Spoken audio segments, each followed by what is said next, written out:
Bonjour et bienvenue sur ImoPay, le podcast qui parle investissement immobilier aux Antilles. Aujourd'hui, je suis avec Élie. Bonjour Élie. Bonjour Sabine. Nous allons parler investir, bâtir en Martinique, les vérités d'une femme de terrain. Alors, je vais commencer tout de suite par la première question, Élie. Avant qu'on ne parle immeuble, villa, etc., c'était quoi ta situation perso, pro, le jour où tu t'es dit je me lance en immobilier? Quel a été l'élément déclencheur? Alors je pense que le déclic, je l'avais déjà eu d'une certaine façon avec l'entrepreneuriat. Ok. Et en fait, à ce moment-là, j'étais en train de tester et chercher des projets business qui pourraient me plaire, qui correspondraient à ma personnalité et ma vision de la vie et qui me permettraient d'atteindre mes objectifs personnels, dont la liberté financière. Ok. Et il se trouve qu'à ce moment-là, c'était l'émergence d'Airbnb en Martinique. Et je me suis dit, tiens, pourquoi pas l'IMO? Il y a une idée à creuser. Voilà. Sachant que les projets Airbnb, etc., sont souvent très entrepreneuriaux en réalité. Oui. C'est pas de l'investissement passif. C'est ça. Moi, je me suis lancée dans l'immobilier avec vraiment une entreprise, gestion locative, entreprise investissement en immobilier, rénovation. En fait, tout a évolué au fur et à mesure du temps et des opportunités. Et le fil conducteur, c'était vraiment l'entrepreneuriat au final. Oui, c'était vraiment ça. Super. Au moment de te lancer, qu'est-ce que tu savais déjà faire? Est-ce qu'il y avait des compétences, des expériences antérieures, pro ou perso, qui t'ont servi pour ce premier projet? En termes de compétences, j'avais juste l'école de commerce que j'avais fait juste avant, donc plutôt des compétences en stratégie, marketing, gestion financière. Compta et tout, un peu aussi, exactement, des notions? audit, voilà, gestion de projet, mais vraiment rien de concret ou de immobilier. Rien en immobilier. Ok. Et je revenais d'un tour du monde aussi, où j'avais passé beaucoup de temps à tester plein de logements. Et je me suis dit que j'allais me baser sur les logements que j'avais préférés et l'accueil client aussi qui m'avait marqué. D'accord. Je suis juste partie de là. Et tu as retenu les bons tips, les bons trucs, et tu t'es dit, je vais faire un combo de tout ça dans un projet en Martinique. Voilà, et c'est surtout qu'en fait, à l'étranger, j'avais eu tellement de projets qui avaient été faits pas forcément par des personnes qui avaient beaucoup d'argent. Parfois, c'était des petites cabanes, enfin, rudimentaires dans des pays tout, très exotiques. Insolite, voilà, mais c'était très authentique. Et du coup, je suis pas partie avec la prétention de faire des logements haut de gamme ou de luxe. Je suis juste partie avec, tiens, ici, je proposais des petits logements sympas avec piscine privée. Impeccable, c'est tout ce dont on a besoin en réalité, et que les touristes ont besoin d'ailleurs. Très bien. Et à côté donc de l'immobilier justement, tu partais de quel niveau de connaissance par rapport aux notions juridiques, techniques, marché local? Est-ce que tu as appris en marchant tout simplement ou... Niveau zéro. Zéro de tout de ce que tu as dit, zéro de toute la liste. J'ai appris vraiment au fur et à mesure, sur le tas. Je suis partie du principe que si les gens pouvaient acheter pour vivre, je pouvais acheter pour investir et puis que j'allais ajuster. Et j'ai regardé énormément de vidéos sur YouTube. Ok. Voilà, j'ai mangé des formations gratuites sur YouTube. Ok, super. Donc du coup, ça t'a inspiré. Tu t'es dit, tiens, il faut tenir compte de ça, il faut regarder ci. Exactement, mais je trouve que c'était léger par rapport à l'expérience terrain. Et en fait, je pense que dans l'immobilier, il faut juste y aller parce qu'on apprend sur le tas. En fait, on ne peut pas tout anticiper. Et ça voudrait dire qu'il faudrait écouter des millions de podcasts pour d'expériences, des leçons de toutes les autres personnes pour pouvoir... En fait, on ne sera jamais prêt. Donc juste autant aller... Et puis en plus, il y a des expériences en métropole ou dans d'autres pays et tout qui ne sont pas forcément applicables à nos territoires, disons-le, aux Antilles, Guyane et tout. Donc il ne faut pas prendre ça pour argent comptant non plus en se disant ah oui, il y a tel truc. Je pense notamment des PE, des choses comme ça et tout, qui ne sont pas applicables concrètement tellement chez nous. Donc il y a des trucs, il ne faut pas trop se prendre la tête non plus sur des détails en fait. On n'avance pas à pas. Ouais, donc c'est bien ça, tu as appris en marchant? Complètement. Ok, donc entre la rénovation d'un immeuble de rapport, la construction de villas au diamant, justement, pour les personnes qui ne te connaissent pas, quels ont été les projets que tu as menés en IMO? Ok, alors j'ai commencé avec une maison de 2 logements à Saint-Plus. C'est une maison que j'ai achetée aux enchères et que j'ai complètement rénovée. C'était mon premier projet. Ok. Voilà. Ensuite, j'ai fait la construction de 2 villas. Toujours dans le sud, donc au diamant. Donc la construction neuve? Construction neuve, 2 petites villas. J'ai fait de la défiscalisation dessus. Ok. et elles sont en location saisonnière. D'accord. Après, j'ai enchaîné avec un immeuble qui, à la base, avait 2 appartements que j'ai transformé. C'est devenu un immeuble avec 4 appartements. Donc, complètement rénové. J'ai tout désossé, j'ai tout refait. Et ma résidence principale en construction. Voilà, donc c'est tous ces projets-là qui t'ont appris et permis de passer au niveau supérieur. Ouais. Il me semble que tu m'avais parlé en off d'un déclic, notamment concernant l'immeuble de rapport. Oui. Je ne sais pas si tu te souviens. Oui. De personnes qui parlaient et tout, et tu t'es dit, mais moi aussi. Ah, mais complètement. Voilà, parle-nous de ça. Ah oui, en fait, j'avais fait un apéro IMO avec des gens d'une team d'investissement d'ailleurs, parce qu'en fait, à un moment, je me suis inscrite dans une formation pour les investisseurs en immobilier. Okay. Et du coup, j'ai rencontré ces gens-là qui étaient basés en Martinique. Et un jour, je les entends, j'entends le couple dire « Ah ben, on a acheté notre 2e immeuble de rapport et tout ». Je me dis « Mais quoi ?» Bah attends, mais moi, ça a piqué mon ego. En fait, pourquoi j'ai pas encore testé d'immeuble? Bon, bah vas-y. Ouais, les autres font et moi, je fais pas. Et en fait, la semaine d'après, j'étais en train de rechercher du coup les biens. Et 2 semaines après, je mettais la main sur ce petit immeuble trop mignon. Et du coup, tu l'as fait? Je l'ai fait. Parce que tu t'es dit comment les autres y arrivent et pas moi, en fait. Alors, moi, j'ai jamais eu cette idée. C'est même pas que les autres y arrivent et pas moi. C'est genre, j'y ai pas pensé, en fait. C'est-à-dire que j'ai commencé avec des villas, c'était tranquille. Limite, je commençais à ralentir. Et puis, quand on m'a parlé d'immeubles, tiens, curiosité, tiens, comment ils ont fait mais je pourrais aussi, pourquoi pas, nouveau challenge. En fait, ça a juste lancé un nouveau challenge. Ouais, je trouve cette histoire-là super intéressante. Ça prouve à quel point l'entourage et les choses, voilà, les conférences dans lesquelles vous allez, ou les formations, les choses comme ça que vous intégrez, c'est super important pour vous donner des bonnes idées, des bons déclencheurs. Parce que concrètement, tu n'aurais pas été dans cette formation, dans cette conférence et tout, que tu n'aurais jamais acheté un immeuble de rapport. Alors, tu n'aurais pas pensé plus de temps, tu vois. Parce qu'en fait, c'est vraiment parce que j'ai été à cet apéro-là que du coup, ça m'a intriguée. Ça m'a intriguée. Je me suis dit, bon, je vais aller faire des visites comme ça. Sauf que dans la semaine, je trouve un bien. Et je me dis, mais tiens, mais je veux absolument investir dans ce bien. Mais moi, j'avais rien de préparé. La banque m'avait dit juste avant, on ne vous suit plus pour rien du tout. Vous pouvez aller voir une autre banque. Je n'avais pas d'apport, j'avais rien. Et en fait, ce qui m'a aidé pour ce projet-là, c'est que c'est tombé pile au moment du Covid. Et du coup, comme tout était fermé, notaire, tout ça, ça m'a donné le temps de mettre les choses en place pour constituer un apport, pour pouvoir signer et ensuite obtenir mon prêt et lancer le projet. Ah bah génial. C'est un et comme c'était Covid, personne d'autre n'a visité le bien. Ah oui, bien sûr. Aussi, donc il n'y avait pas de concurrence à ce moment-là. C'est pas mal. Donc comme quoi, le timing, quand quelque chose est fait pour toi, de toutes les façons, j'y crois. C'est pour toi.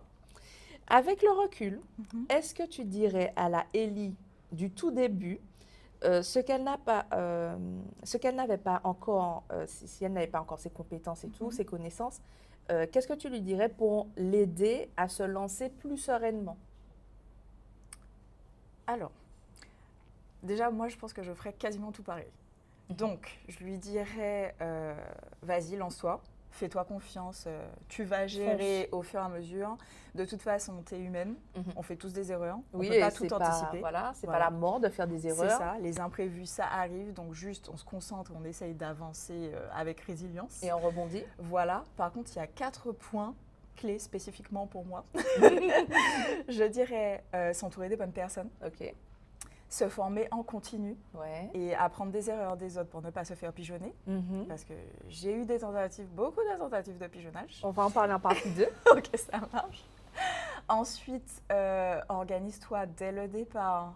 Pas de procrastination administrative. Voilà. Très important. Et on réfléchit stratégie financière et patrimoniale dès le départ. Oui, c'est-à-dire la structuration de ton projet, dans quel type d'SCI, quelle est la fiscalité qui va te tomber dessus, quand tu vas recevoir tes loyers, etc. Parce qu'un projet peut être très rentable avec une structure et complètement déficitaire avec une autre structure. Ah oui, concrètement, c'est vrai ça. Donc la stratégie fiscale est super importante. Vous retenez ça, stratégie fiscale très importante à avoir dès le début avant d'acheter, mesdames et messieurs. Oui. Alors, partie 2, maintenant, nous allons passer au terrain, c'est-à-dire les galères, les réussites. Un immeuble de rapport, c'est souvent le Graal de l'investisseur, mais c'est aussi un nid à problème. Quelle a été ta plus grosse galère sur ce projet d'immeuble de rapport et comment tu l'as transformé en leçon? Ok, alors, l'immeuble, bizarrement, si on part sur les galères, chantiers, tout ça, c'est pas celui que j'aurais retenu bizarrement. Ah oui? Je crois que c'est l'expérience que j'ai le plus kiffé. J'ai adoré ce projet. J'ai participé du début à la fin. J'étais là tous les jours sur le chantier. Il y a eu plein de galères, mais c'était des petites galères. Et puis, en fait, je pense que j'avais pris l'habitude avec tous les projets d'avant. Il y en avait déjà eu 3 avant. Donc, en fait, j'avais vu plus grave. En fait. J'avais vu plus grave et les galères étaient devenues routine. Ouais. Tu vois. Donc, alors, ça, c'est une vérité. En immobilier, ça, c'est une vérité. Ce qu'elle vient de dire, c'est que toutes les petites galères mises bout à bout sont effectivement un quotidien. Voilà. Il faut le savoir. Quand on se lance, ce ne sera pas tout rose, ce ne sera pas toujours tout joli.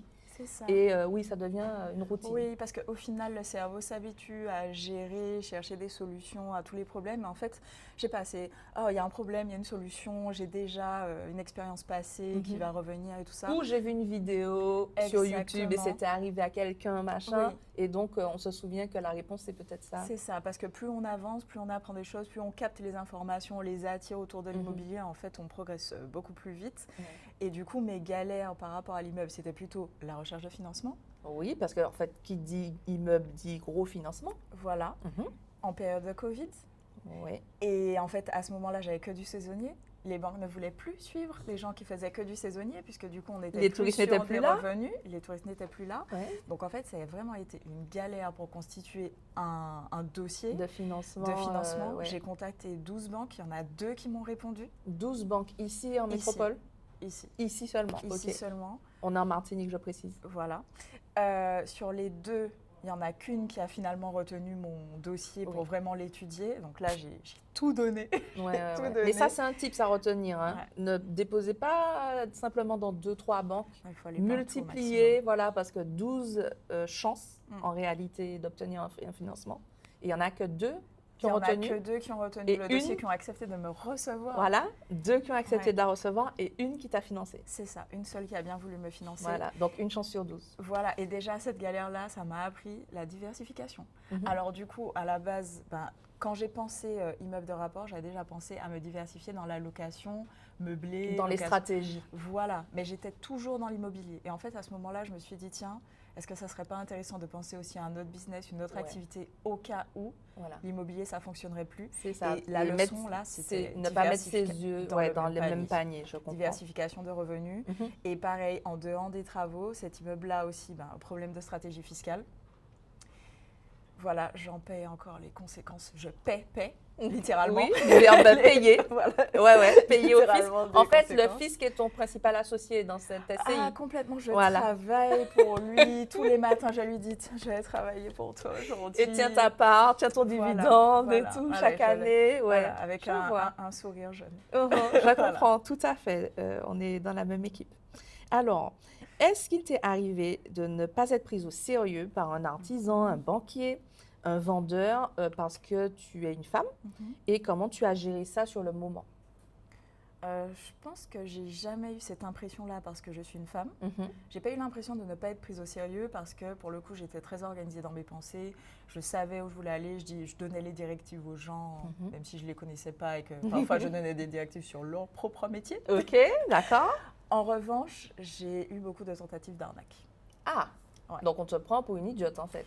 Concrètement, on essaye de te prendre pour une idiote. Voilà, mais je ne le prends pas personnellement. Je me dis, les gens, ils font ça avec tout le monde, en fait. Et je trouve particulièrement les femmes.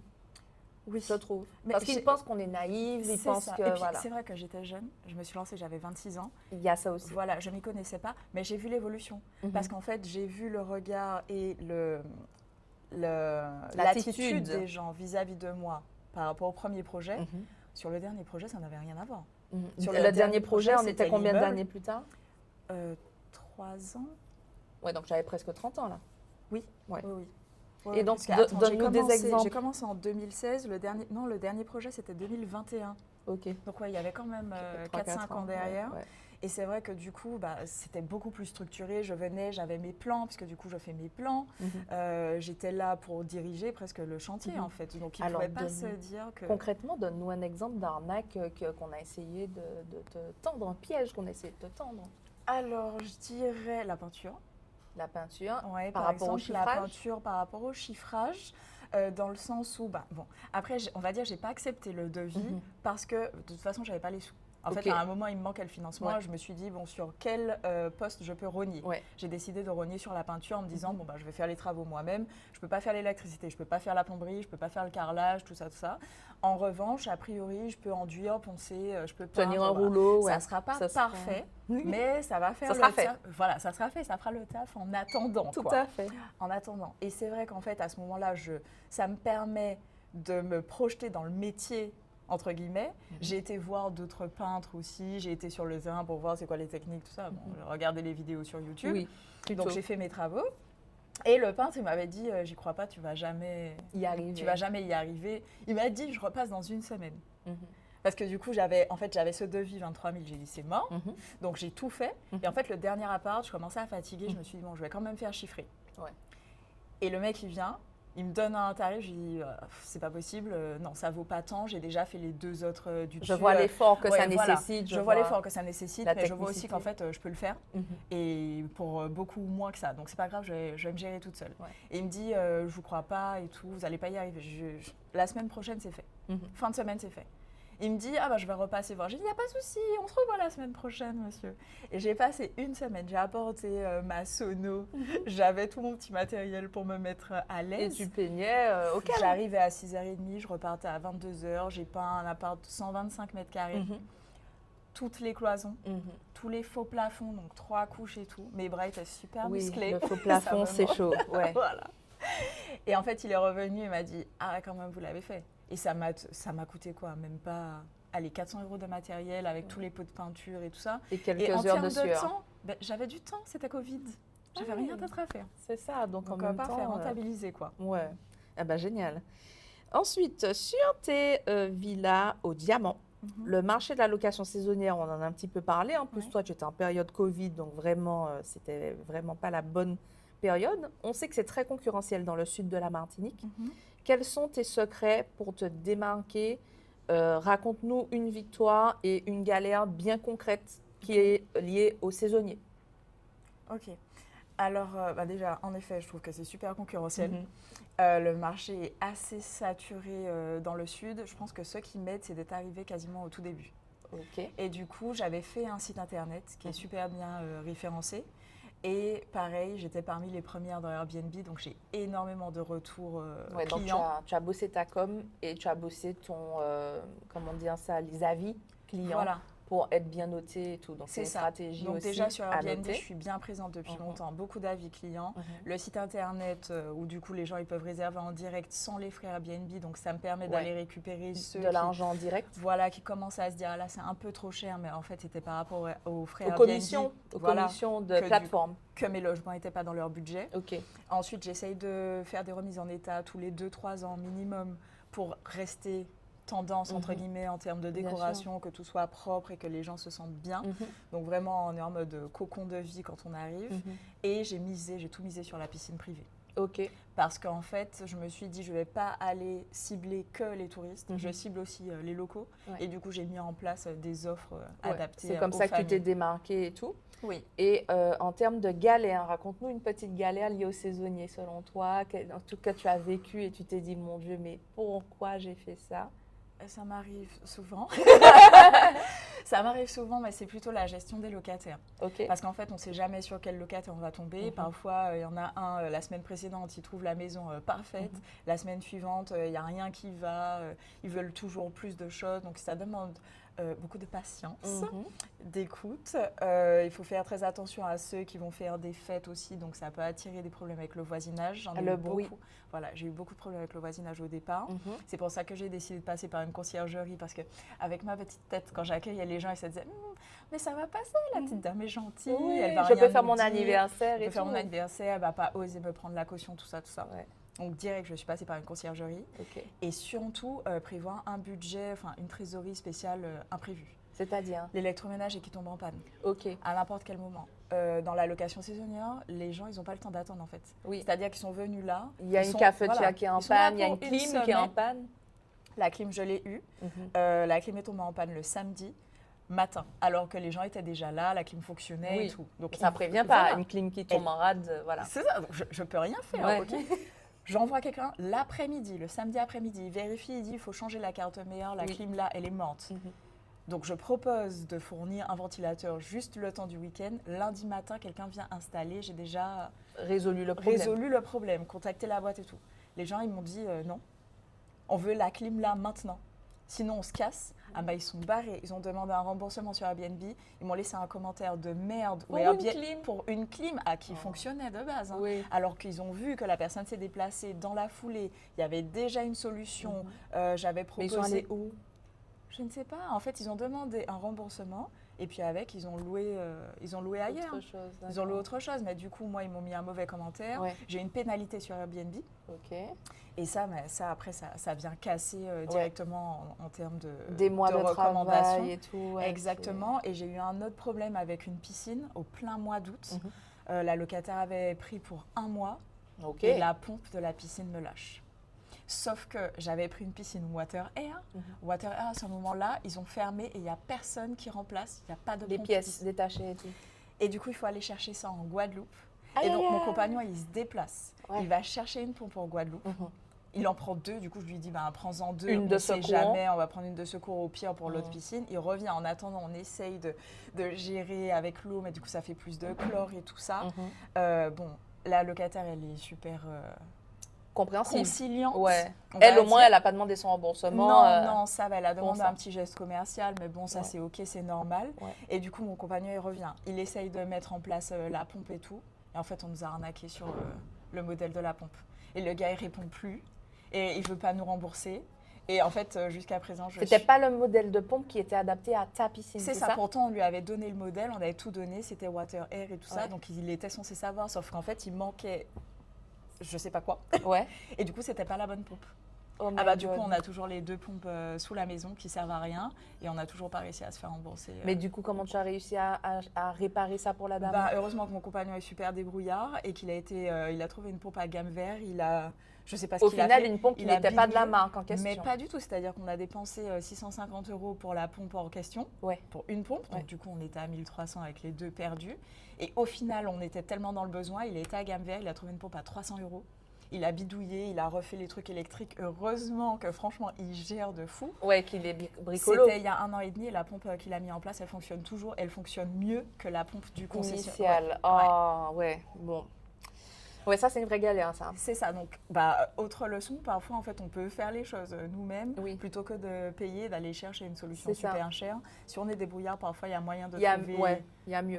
Des alternatives. Très bien. Eh bien, écoutez, retenez ça. Maintenant, on va passer à la dernière partie de ce podcast qui est la vision, le mindset de la femme investisseuse. On voit encore trop peu de femmes sur les chantiers ou à la tête d'immeubles de rapport aux Antilles.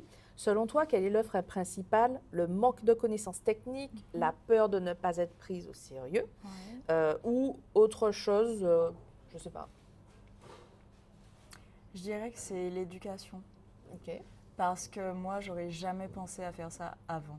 Et c'est vraiment en voyageant, en rencontrant d'autres personnes qui le faisaient, en tombant sur plein de vidéos et de formations, que je me suis dit, tiens, en fait, c'est une possibilité. Ouais. Tu vois, donc du coup, ça m'a permis déjà d'élargir mon champ des possibles en termes d'activité professionnelle. Et après, c'est sûr que on n'ose pas tous. En termes financiers, ça demande quand même un minimum. Pour se lancer. Il faut quand même un apport pour se lancer de base. Mais c'est vrai qu'en fait, il ne faut pas penser gros dès le départ. Si on n'a pas énormément, on commence avec les moyens. Petit, on revend. Et je pense que même cette notion d'achat-revente, elle n'est pas ancrée en fait dans notre culture. On ne pense pas à investir. Quand les gens ils achètent ici, je trouve qu'ils achètent pour vivre. Oui, seulement. Il n'y a pas ce mindset de l'investisseur, comme il n'y a pas trop ce mindset de l'entrepreneur, de l'aventurier, entre guillemets. Et c'est surtout qu'ici, je trouve, on pénalise beaucoup les échecs. Oui. Et en France, d'une façon générale, effectivement, on a un regard très critique sur les personnes qui échouent. Et je pense que c'est la honte. Je me demande même parfois si c'est vraiment la peur d'oser, d'y penser.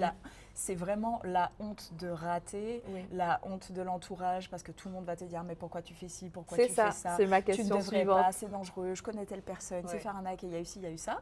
Et en fait, du coup, peut-être tu anticipes la défaite et en plus tu te dis en plus tout le monde va me dire je te l'avais dit et tout ça et tu as perdu du temps, de l'énergie, de l'espoir et de l'argent au passage quoi. Donc tu vas même pas y aller. Et je pense que le premier frein c'est vraiment c'est soi-même en fait. Le premier frein, il est dans ta propre tête à toi. Mais du coup, c'est ce problème d'échec quoi. Comment toi tu as fait pour dépasser tout ça, les éventuelles remarques de ton entourage, de ta famille, de tes proches qui vont te dire fais attention et tout. Et comment tu as géré ça, toi?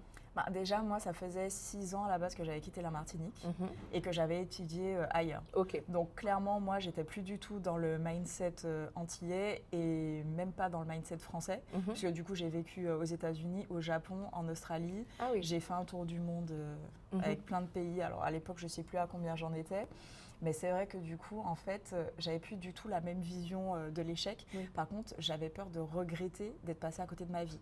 Et je cherchais vraiment, objectif principal, liberté financière. Donc, j'ai juste réfléchi à qu'est-ce qui pourrait m'aider à y aller. Et je me suis dit, je tente tout pour y aller. Au pire, je serai salariée, quoi. Oui. Au pire. C'est la dernière solution. Ce qui est un peu la norme de la population. Je me suis dit, bon, ça devrait aller, quoi. Oui, c'est clair. Mais sachant que ton rêve premier, toi, c'est de vivre de l'entrepreneuriat. C'est ça. Et puis, au final. De tes investissements. Oui, et puis, je suis quelqu'un quand même d'assez solitaire. Donc, du coup, moi, je suis dans une bulle. Ma bulle, quoi. Donc, à partir du moment, les blabla qui vient, en fait, juste, je vais m'isoler le temps de réaliser mon projet, et puis après, je reviendrai. Et moi, c'est une niaque que ça me donne quand on me dit, tu vas pas y arriver, les autres. Comme le peintre tout à l'heure. Je vais te montrer. Je vais te montrer. Ça va bien se passer. Ok. Du coup, quel regard portes-tu sur l'évolution de l'immobilier en Martinique pour les 5 prochaines années, par exemple? Est-ce qu'il y a encore de la place, selon toi, pour de nouveaux projets ambitieux comme les tiens? Alors, pour être honnête, ça fait un petit moment que je me suis assez désintéressée du marché et de l'immobilier. Je pense au moins 3 ans. Parce qu'à partir du moment où les taux d'intérêt ont augmenté, les charges ont augmenté, enfin tout a augmenté. J'ai vu aussi une grosse baisse de rentabilité. Avec ton associé qui te ponctionne tout? Voilà. Mais même au-delà de mon associé qui me ponctionne, parce que ça c'était sur un projet, les autres projets ça va. Ça me permet quand même de remettre les choses en perspective, mais le taux de remplissage a baissé. C'est beaucoup plus dur de trouver des locataires, je trouve, même pour de la location longue durée. Je trouve ça très compliqué. Les charges ont augmenté de folie, vraiment, à tous les niveaux. Il y a beaucoup de remises en état à faire qui viennent ponctionner ma trésorerie. En termes d'entretien, il faut refaire ravalement de façade, refaire les peintures intérieures, changement de mobilier, la toiture, ça, il faut le dire, etc. Il faut le dire, l'investissement immobilier, c'est pas seulement les bons côtés de toucher des loyers, etc. Il faut aussi se projeter sur ce que ça va coûter à long terme dans l'entretien. Tu as raison d'en parler. Oui, parce que je pense que c'est très important d'anticiper, parce qu'au-delà des choses où on sait que la télé, elle va... il faudra changer la télé, le frigo, enfin l'électroménager de base, on se dit, allez, 2-3 ans. Mais le bâti même, la pierre même et tout, ça s'abîme vraiment, les problèmes d'humidité, exactement. Je pense que tout ça, c'est anticipé, même le solaire, partir directement sur du solaire. Parce que le chauffe-eau, là, à un moment, j'avais un logement chauffe-eau électrique et tous les autres étaient au solaire. Et pourtant, c'était le plus petit des logements, c'était juste un F2. Mais la facture. Ah ouais. Et là, je me dis, ok, donc chauffe-eau il y a solaire, des choix direct, partout, même si c'est compliqué, il faut... Au départ, c'est un investissement, mais après, tu es gagnant sur le long terme par rapport à toutes les factures d'EDF que tu aurais dû payer avec quelque chose d'électrique. Je te rejoins sur ce truc-là. J'ai bien répondu à ta question, je ne sais plus si c'était... Oui, c'est bon. C'est bon. Du coup, en conclusion, le conseil précieux que tu donnerais, Élie, donc si tu avais en face de toi une femme qui rêve de se lancer, mais qui est terrifiée par l'ampleur des travaux, du financement, qu'est-ce que tu lui dirais pour qu'elle ose enfin faire son premier pas? Et parle-nous de ton livre, du coup, puisque nous avons le livre d'Élie juste ici, que vous avez vu depuis le début de cette interview. Pourquoi tu as eu envie de l'écrire et à qui il s'adresse en priorité, ce livre? Ok, alors déjà, je dirais lance-toi, parce que de toute façon, il faudra apprendre sur le tas. On ne peut jamais avoir toutes les connaissances avant, on ne sera jamais prêt. Et les imprévus des autres ne seront pas forcément nos imprévus. Donc c'est bien de s'inspirer, d'entendre un maximum d'histoires pour ne pas répéter les erreurs des autres. Mais dans tous les cas, on fera des erreurs. Et dans tous les cas, il y aura des imprévus. Voilà. Donc, l'histoire de la vie, juste, qui s'applique à l'immobilier. Et qui s'applique à toute autre chose aussi. Exactement. Et en fait, ce livre, il s'appelle « Rien ne se jette, tout se sublime ». C'est vraiment ma philosophie de vie, dans le sens où peu importe ce qui se passe, on apprend, tout peut être transformé, les échecs, les expériences, tout peut devenir un déclic, une leçon, une motivation et un axe d'évolution pour soi-même. Et du coup, à l'intérieur, il y a une bonne partie immobilier où je raconte mon parcours, tous les projets sur lesquels j'ai travaillé et tout ce que j'ai appris projet par projet. Et les conseils que tu donnes par rapport à tout ce qui t'est arrivé par projet, moi j'ai trouvé, je l'ai lu et j'ai trouvé ça super intéressant parce qu'à la fin, elle récapitule vraiment tous les petits tips à savoir et à retenir par stratégie ou sur le projet IMO d'une façon globale et tout. Et franchement, ça vient du terrain, quoi. Ça vient du concret, de ton vécu. C'est ça, parce qu'au final, les projets ont été assez divers. Parce que du coup, je parle de vente aux enchères. Pour les visites, quoi regarder. Toute la partie rénovation, les parties construction, les parties artisans, recherche des artisans. Et aussi mise en location. Et là, j'avais tout type de... J'ai testé la location saisonnière, la location meublée, la colocation. Là, on a un beau panel. C'est ça. Et du coup, c'est très enrichissant et je vous invite à acheter son livre, d'accord? Je vais vous mettre le lien d'ailleurs sur la vidéo YouTube. Comme ça, vous pourrez cliquer et l'acheter en version numérique. Alors, il est disponible à Cultura. Et à Cultura. À Cultura, à la FNAC et sur le site de Dashbook en direct pour se faire livrer directement chez soi. Voilà. Et c'est vrai que, alors mon livre ne parle pas que d'immobilier, on a plein de facettes, je parle vraiment de la vie. Alors dis-nous concrètement, fais-nous un petit résumé des thématiques, hormis l'immobilier, parce que ce n'est pas un livre sur l'immobilier, mais il y a un chapitre dessus. Vraiment, il y a vraiment un chapitre dédié à l'immobilier, mais il y a une partie sur la santé, sur l'alimentation, sur soi, apprendre à mieux se connaître, sur les rêves, sur les objectifs. On a une petite partie bien gourmande aussi avec des recettes anti-gaspillage. Je raconte tout mon parcours. Assez chaotique, très atypique, pour montrer aussi que on peut se rétamer et apprendre de ses erreurs, se relever et qu'en fait, au fur et à mesure, on peut réaligner sa vie pour se construire une vie qui nous ressemble vraiment avec toutes nos facettes. C'est ça. Et ce livre est vraiment super, super inspirant et je vous invite à le lire parce que moi, je l'ai lu et franchement, ça m'a donné des frissons. Donc, merci beaucoup, Elie, pour cette intervention sur le podcast. Ton histoire, je pense, a inspiré plein d'autres femmes. Et c'est clairement le but de ce podcast, en fait. J'espère que vous avez apprécié. Mais on a oublié de dire quelque chose. Quoi donc? Qu'en fait, pendant tout ça, c'était pile quand j'étais enceinte et que je gérais aussi mes 2 bébés. Ah oui, parce que ça, dans la vie d'une femme...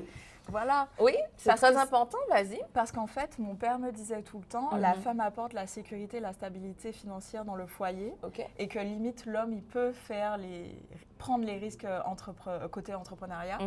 Et c'est vrai qu'en fait, moi, c'est le fait de devenir maman qui m'a donné envie de me lancer dans l'entrepreneuriat. Du coup, on revient à la question numéro 1, comme quoi la boucle est bouclée dans cette interview, l'élément déclencheur. Pour le coup, c'était la liberté financière, mais aussi le fait de pouvoir profiter avec ma famille et pouvoir proposer plus à mes enfants. Et ça, est-ce que c'est pas le vrai moteur en réalité? Aussi. C'est vrai que les jours où tout me saoule, je leur dis c'est vraiment pour vous que je continue parce que sinon moi je vendrais tout. Je prends et j'irai vivre en Asie ou je sais pas dans une petite cabane. Cool, je me prendrai pas la tête. Mais là tu as eu envie de bâtir, de construire parce que tu as 2 garçons. J'ai 2 garçons. Voilà. Et quand j'ai commencé, les premiers dossiers que j'ai fait, mon premier, il n'avait même pas 1 an. Et quand j'ai commencé les travaux, la rénovation pour la maison aux enchères et les travaux pour les 2 petites maisons, j'étais enceinte du 2e. Et tous les projets sont sortis en même temps que mon bébé. Oui, moi je connais bien ça aussi. J'avais le lotissement à gérer.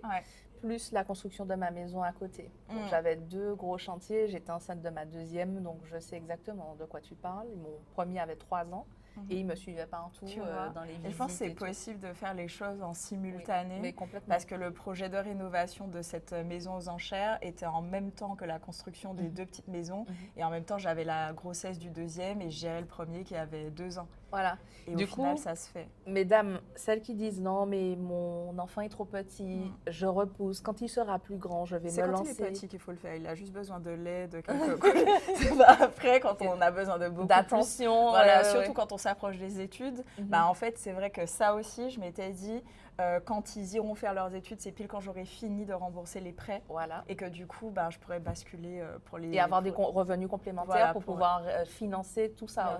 Au fait. Donc, mesdames, ne vous freinez pas par rapport à votre vie personnelle et à votre vie de maman, les enfants, pas les enfants.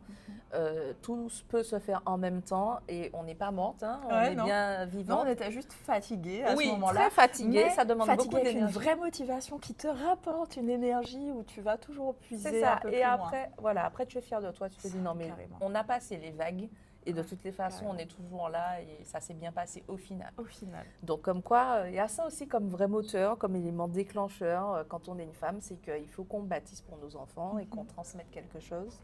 Donc la vie est compliquée. Merci. Et tu vois, mon père, il m'avait toujours dit, la vie est compliquée, il y a plein de choses que je ne pourrais pas gérer pour toi. Je ne peux pas gérer tes relations sentimentales. Tu auras Europol, tu auras des échecs professionnels, tu auras plein de choses. Et moi, si je peux t'apporter au moins un minimum de sécurité, ça me fera plaisir et ça sera déjà ça. Ça sera déjà ta base. Ça sera déjà la base. Et du toi, coup, c'est dans la même réflexion que je me suis dit, ta base pour aussi mes à tes enfants.